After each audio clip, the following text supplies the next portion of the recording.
On episode 424 of Nintendo Switchcraft, you can get some free games at Walmart. 2020 is out of this world. Fire Emblem has been nominated. Those stories plus your feedback on this episode of Nintendo Switchcraft. I'm Victor from North Carolina. Don't get distracted by shiny things because you're listening to Nintendo Switchcraft.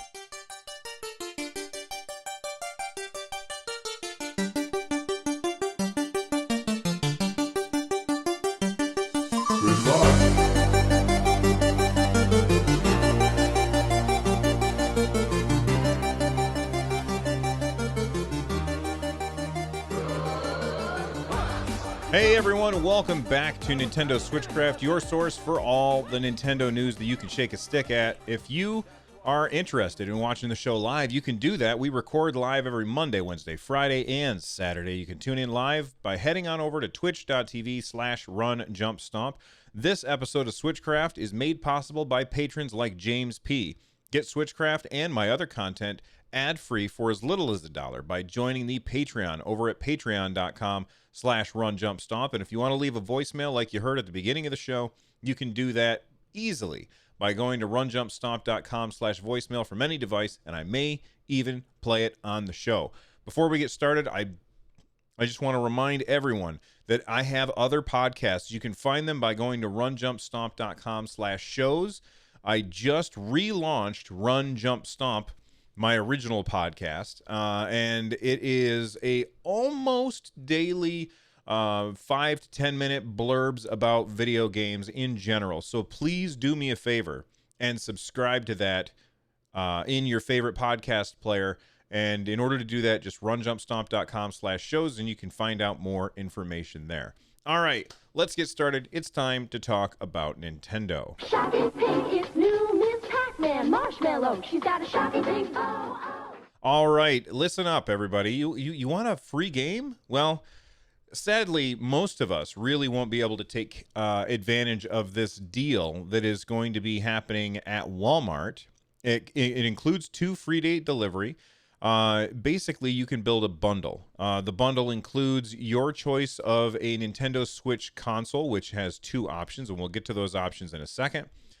Your choice of a Nintendo Switch game, and it has 5 options, and we'll get to those options in a moment. And then also a bonus accessory, which we'll talk about that in a second as well. Let's go to Walmart.com and talk about this deal. It's $329 for the bundle, and it has a little build your bundle link. So if I click on that, first off, I get to choose between the neon Switch and the gray Switch, and then I think I have to choose. There we go. So I choose that, and then I get to pick a Nintendo Switch game.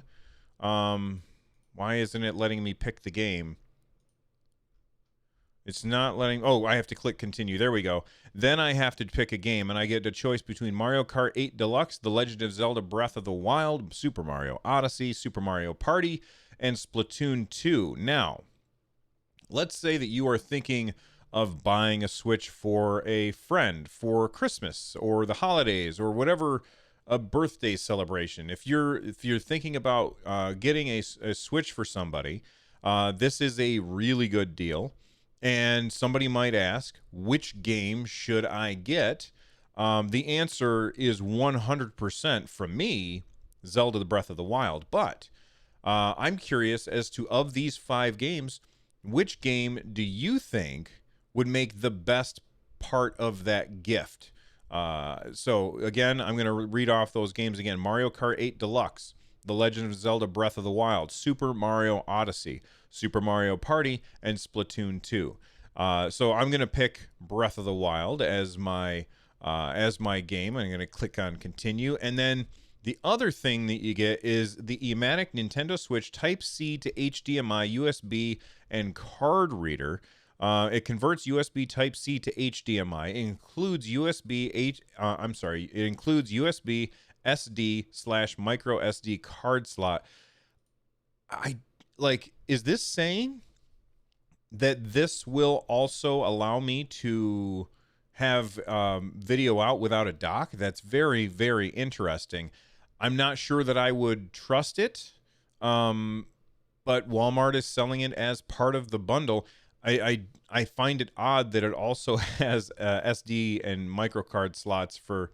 That's just kind of odd. But I just wanted to let people know about this deal because I think the deal ends on Black Friday, so you have to make your purchase and make your decisions before Black Friday.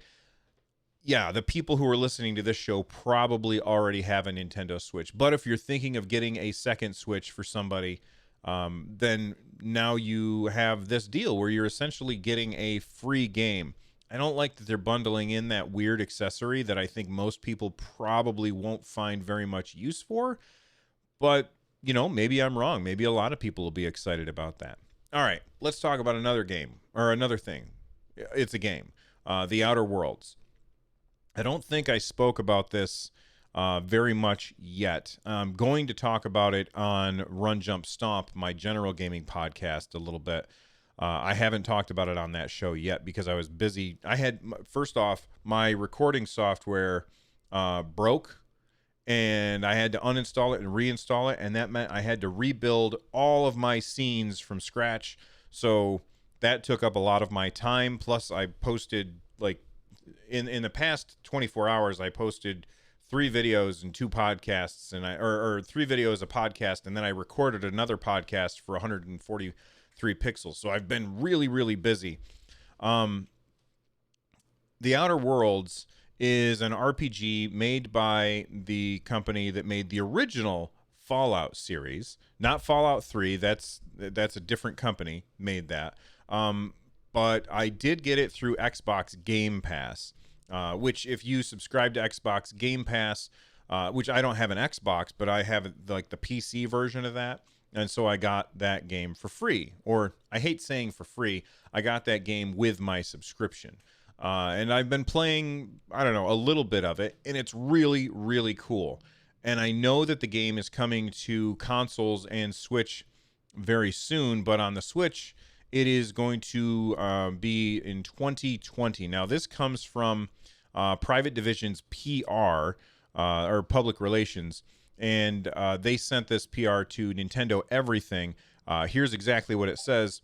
The Outer Worlds saw its initial release this week, but as we know, the Switch version is in the works and is coming later. Private Division has since confirmed that the RPG lands on Nintendo's platform in 2020. It was previously said to be arriving sometime after the other platforms. Since there's only a couple of months left in 2019, a release on the Switch this year would have been surprising. Porting Studios Virtuos is handling the port, so it should be in good hands. Look, we are dealing with the Nintendo Switch, which is a good deal less powerful than the other consoles, and of course less powerful than the PCs that this game is made for. I mean, running at full resolution. I don't have a 4K monitor on my computer, but running at 1080p, 60 frames per second, everything maxed out. My CPU was at 80%. Which is insane. Like right now, I am recording audio. I have 10 browser pages open. I have my video recording software is recording a 1080p 60 frames per second video and streaming it out to the internet. And all of that stuff. And right now, my CPU is sitting at 37%. I've got a little thing on the Stream Deck down here that takes care of that. 37%. When running the Outer Worlds, my computer was running at 80%, and all I had running at that time was the game. This game requires a lot of resources, and to get it to run on the Nintendo Switch is going to be quite the feat. Of course, they're going to run at a lower resolution. They'll probably run at 30 frames per second instead of 60 frames per second. That will give them a lot more headroom by making those sacrifices. But it takes time to take these games that are made with more powerful hardware in mind, and I don't want to say dumb it down, but make it possible to run on lower end hardware. That's why porting to the Switch is often very expensive and difficult. Of course, the Switch is selling like hotcakes. Every month this year, it has been the number one selling console all year long. So it makes sense that even though porting to the Switch is very expensive, it makes a lot of sense for these companies to do that. We just have to make sure that we are patient and we give them the time that they need in order to bring it here. That being said, the game is very cool. I'm enjoying it. I'm going to be playing some of it later if I can find the time. I have 2 podcasts to edit, and I also have to edit this one and post it. So I've got a lot going on, but I'm going to try and play some more of the Outer Worlds later, and I want to record Run Jump Stomp later so I can talk about this game. Right now, I would say if you have access to anything else that can play this game, then go ahead and get it now. Don't worry about waiting for it to come to the Nintendo Switch. There is a good chance that you will have buyer's remorse because now it won't be portable. But for me, I would say this game is very, very fun. It's a great RPG. It's got lots of style. I will say this, the text is really small, and I can't imagine what it would look like on the Switch's screen at 720p resolution. The text is already pretty small. That being said, I was just saying before I started recording the show that I'm getting old, and I just bought a new monitor stand that will let me bring my monitors a little bit closer to me because I'm blind. So maybe it's just me who thinks that the text is a little small, but it feels a little small to me. And reading that on the Switch, probably not the best idea. Although the Switch does have, in the accessibility features, it does have the ability for you to turn on zoom so you can read text a little bit easier. I've never really used that, as I don't have a problem reading text on the Switch because it's close to me and I have trouble seeing things that are far away. But I just have to say, Outer Worlds is awesome, and the porting studio Virtuos, take your time, get it right, because it's a great game, and I want everybody to be able to experience it. If the only place that you can play it is on Nintendo Switch, then just hold out and wait. But if you have another place where you can play that game, then I suggest just pick it up now. It's super, super good. And I know we have Luigi's Mansion coming next week, so that's probably going to distract me from it. But it's an awesome game, and I can't wait until everybody who plays on the Switch can play it as well. All right, let's take a quick break. When we come back, I've got a couple more stories and then feedback from you. Stick around. It's two-player fun on the split screen, only for the Super Nintendo Entertainment System. Now you're playing with power, superpower. All right, everyone, let's talk about Fire Emblem Three Houses. It has been nominated for the Ultimate Game of the Year by the Golden Joystick Awards. This is the 37th Golden Joystick Awards, which 37th, really? That is surprising to me. I didn't realize that this had been happening for so long. I don't think that's right. Maybe they do multiples a year or something. Anyway, let's talk about this. The Ultimate Game of the Year. This is it. Our most coveted award. Which game will you choose as the Ultimate Game of the Year in the 37th Golden Joystick Awards? Only your votes can decide the winner. The nominees are Control, Call of Duty Modern Warfare, The Outer Worlds, Sekiro Shadows Die Twice, The Outer Wilds. The Outer Worlds and Outer Wilds both have very similar titles, and that's going to really confuse the hell out of me. Fire Emblem Three Houses, Resident Evil 2, Disco Elysium, Telling Lies, Apex Legends, Gears 5, and Untitled Goose Game. First off, that is a lot of games that are nominated for one thing. 2 of those are Nintendo Switch games. I believe only 2 of those are available on the Nintendo Switch, and that would be Fire Emblem and Untitled Goose Game. And I'm curious what you guys think. Do you think that where did it go? Fire Emblem Three Houses by Intelligent Systems deserves to win the Ultimate Game of the Year award? That game is fantastic. It is really, really fantastic. For me, the stuff that takes place between the battles was enough to push me away from it. But even getting pushed away from it, I have like 30 hours in that game, and I had a blast. I had people who were sending me Patreon messages that had 500 hours in that game this year. This game just came out, it seems. And for somebody to have 500 hours, they had 100%ed all three of the house stories. So this is clearly a fantastic game. I don't think it has a chance of winning, and the reason I don't think it has a chance of winning is, first off, it's just such a niche genre. Whereas you look at something like Resident Evil 2 or The Outer Worlds, or what else was in here? Apex Legends, like these game, or Gears 5, these games all have a much wider appeal than something like Fire Emblem Three Houses. Even Untitled Goose Game has a much wider appeal than something like Fire Emblem. So while I think it's great that it got nominated, I think it's very, very unlikely that it wins, just because most people are going to say, oh, Fire Emblem, I've heard of that, but I've never played it.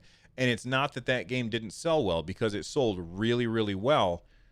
But people who don't play on Nintendo have no idea what Fire Emblem is.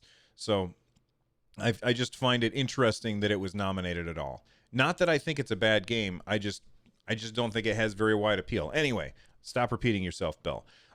Just a PSA. I want to remind everyone that Tetris 99 has a Maximus Cup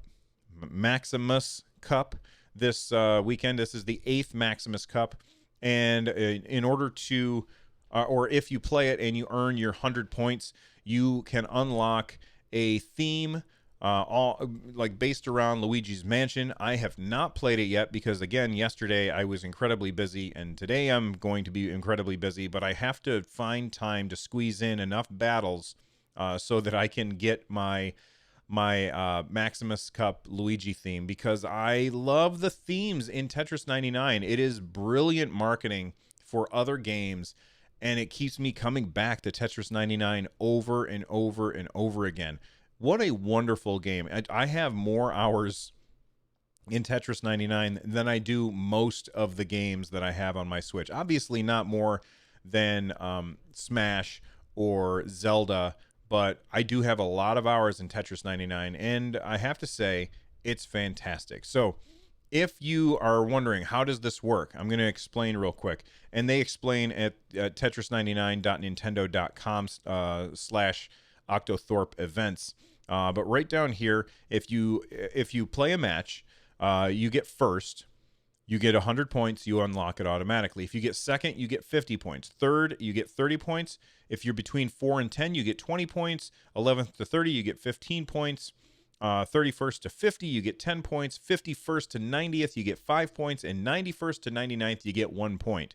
Now, chances are that when you play, if your skill level is roughly equal to mine, you will probably get somewhere in the 11th to 30th each time that you play. Oh, actually, we'll say this, from 11th to 50th. So that means each game you play, you're going to get somewhere between 10 and 15 points. And if that's the case, then you have to play a minimum of 10 matches in order to unlock this cup, which really does not take all that long. Now, I haven't even booted it up to see what the theme looks like, but it's really easy to unlock these things, and it's only for the weekend that you get to try for it. So it started yesterday at 12 a.m. Pacific time, and it goes through October 28th at midnight Pacific time. So you have until the 28th at midnight to get your 100 points. So load up Tetris 99 and start battling. And somebody might say, what is Tetris 99? Well, it is a free Tetris game where you play online against 99 other, or against 98 other people. And if you have Nintendo Switch Online, you get that game for free. If you don't, then you can't get it. You can go to the store and buy it, and it comes with Nintendo Switch Online. So you pretty much get Nintendo Switch Online either way. But it's a fantastic game. It's my favorite Tetris game. I think it's my favorite Tetris game of all time. That used to belong to Tetris DS, which was a fantastic game. But this one I think I like better. Although there were some modes in Tetris DS that I thought were really, really cool. I just love playing this. It's so fun. And it just keeps me coming back. All right. I've got a bunch of feedback. Let me grab a drink of water, and then we will talk about all of this feedback that you guys sent in. The Atari 2600. Now get up to $30 in rebate offers plus a free Pac-Man. All right, we've got a free Pac-Man right here. I got an email from Jay. Jay said, I wanted to give you an update on getting my Joy-Con drift, fixed by Nintendo. I don't think anyone else has on your show. I'm the only one on my show, so no, nobody has. I never really minded. Sorry, I didn't read that right. I never really minded the drift of my Joy-Con until I realized Grid Autosport and Asphalt 9 were unplayable with the drift. I actually requested my Joy-Con fixed back in July when Nintendo first started the program, but I never wanted to be without the controller until now. I sent my controller to Nintendo with their free shipping label on Tuesday, October 14th. On Sunday, October 20th, I was emailed letting me know that my controller was fixed and they were going to overnight mail it back to me. After waiting until Thursday, October 24th, and not receiving the controller back, I contacted customer support. They said they would have to look into why it was not shipping back and it might take 2 weeks.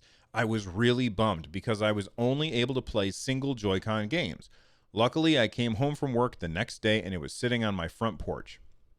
I was sent back the same Joy-Con that I sent them, so it was repaired, not replaced, minus the holdup on getting the shipping back. It was very easy and free. Jay, thank you very much for the email. If you want to email the show, runjumpstomp@gmail.com, and I might read it on the show. I get a lot of email. I don't read them all on the show, but I do read all of them. When I sent in my Joy-Con to get fixed because it had that antenna issue with the launch switch, where the antennas were a little too short and then they would lose their connection. When I sent that back, it was like lightning how fast it came back to me. It was really, really crazy. It's too bad that you ended up having to wait 10 days, actually 11 days to get that. That's too bad. But thank you for the update. And if anybody else has stories like that to share, please feel free.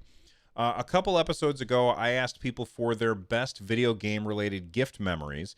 And I got an email from Scott. Scott says, "Hey, Bill, my best video game related gift memory was a few years back. The girl I was dating at the time surprised me with a birthday gift. We were already in Montreal, and she led me out one evening not telling me where we were going. A few metro and bus ride stops later, we walked into a building, and I agreed to avert and hide my eyes in order to save the surprise to the last minute. It turned out she got us tickets for a live Zelda orchestra concert, which was absolutely amazing. She was a video game lover, but more Pokemon, and hadn't really ever played much Zelda. So this was all for me. I was 13 years old all over again, with a big grin the whole time and getting rather emotional. Sadly, a few years later, I did have to end that relationship for reasons I won't get into, but I still think fondly upon that moment and hope one day to meet a new relationship with somebody who is as considerate and appreciates video games that much." Thank you very much for the email, Scott. That's an awesome story. I've always wanted to go to one of those concerts, and I've never had the chance because I live in the middle of nowhere. That's something I'm going to have to look into it and see if they're going to be touring anywhere nearby. I'm doing air quotes for those of you not watching the video, because again, there's nothing near me. So no matter where they go, it's probably going to be a 5-hour drive for me. But it's definitely something I want to look into because that does sound really, really awesome.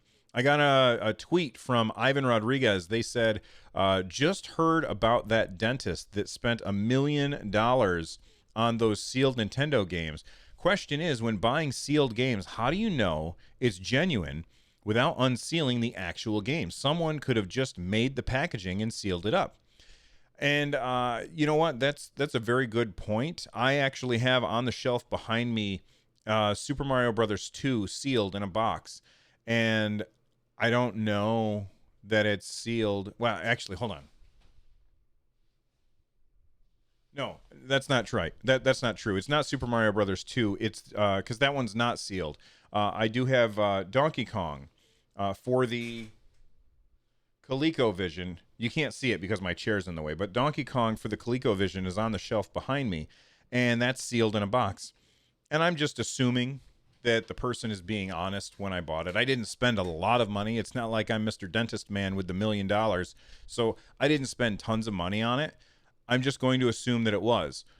I also assume that when you're spending this kind of money, there are people who have ways that they can find out if it's the real deal.